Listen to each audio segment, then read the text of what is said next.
180 দিনের মধ্যে মাগুরার আলোচিত শিশু ধর্ষণ মামলার বিচার সম্পন্ন করার নির্দেশ দিয়েছে হাইকোর্ট। একই সঙ্গে পরবর্তী 24 ঘন্টার মধ্যে শিশুটির সব ছবি সামাজিক যোগাযোগ মাধ্যম থেকে অপসারণের জন্য বিটিআরসিকে নির্দেশ দেওয়া হয়েছে। এদিকে শিশু ধর্ষণ মামলার 4 আসামির 7 দিনের রিমান্ড চেয়েছেন তদন্ত কর্মকর্তা, তবে নিরাপত্তার কারণে আদালতের কার্যক্রম পরিচালনা করা যায়নি। রিপোর্টে আরও জানাচ্ছেন হাসান জাভেদ।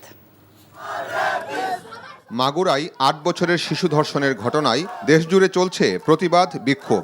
সামাজিক যোগাযোগ মাধ্যমেও সমালোচনার ঝড় উঠেছে। এমন পরিস্থিতিতে ওই শিশু ধর্ষণের ঘটনায় সুপ্রিম কোর্টের 2 আইনজীবী রিট দায়ের করেন। রিটের শুনানি নিয়ে বিচারপতি ফারা মাহবুব ও বিচারপতি দেবাশিস রায় চৌধুরীর দ্বৈত বেঞ্চ আইন অনুযায়ী 180 দিনের মধ্যে মামলাটি নিষ্পত্তির নির্দেশ দিয়েছেন। এছাড়া শিশুটি এবং তার বড় বোনের নিরাপত্তা দিতে সমাজসেবা অধিদপ্তরকে নির্দেশ দেওয়া হয়েছে।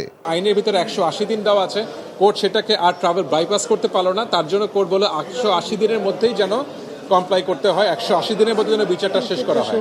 বাচ্চাটার নাম, তার অ্যাড্রেস, তার ছবি, এটা যেন সব জায়গা থেকে ডিলিট করা হয়। এখানে আমাদের নারী শিশু নির্যাতন দমন আইনের ধারা 14 ভিতরে কিন্তু এটা একটা অফেন্স, যে রেপ ভিকটিমের নেম, আইডেন্টিটি ডিসক্লোজ করা যাবে না। এদিকে মাগুরায় ধর্ষণের শিকার শিশু ও তার পরিবারকে চিকিৎসা ও আইনি সহায়তা দেওয়ার সিদ্ধান্ত নিয়েছে বিএনপি।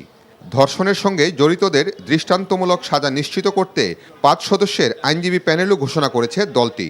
তার মা যে একটা মামলা দায়ের করেছেন, এই আইনগতভাবে বিএনপির পক্ষ থেকে সমস্ত আইনগত পদক্ষেপ এবং আইনি সহায়তা দেওয়ার সিদ্ধান্ত গ্রহণ করা হয়েছে এবং এই জন্য মাগুরাতে বিএনপির পক্ষ থেকে একটা আইনজীবী প্যানেলও গঠন করা হয়েছে। শিশু ধর্ষণের ঘটনায় বিচার চেয়ে মাগুরার আদালত প্রাঙ্গণে অবস্থান নিয়ে বিক্ষোভ করেছে বৈষম্য বিরোধী ছাত্র আন্দোলন ও স্থানীয় জনতা। পরে সেনাবাহিনী এবং আইনশৃঙ্খলা বাহিনীর সদস্যরা এসে তাদের সেখান থেকে সরিয়ে দেয়।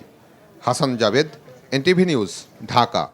এই ঈদে জামা জুতো অ্যাক্সেসরিজের ডিসকাউন্ট।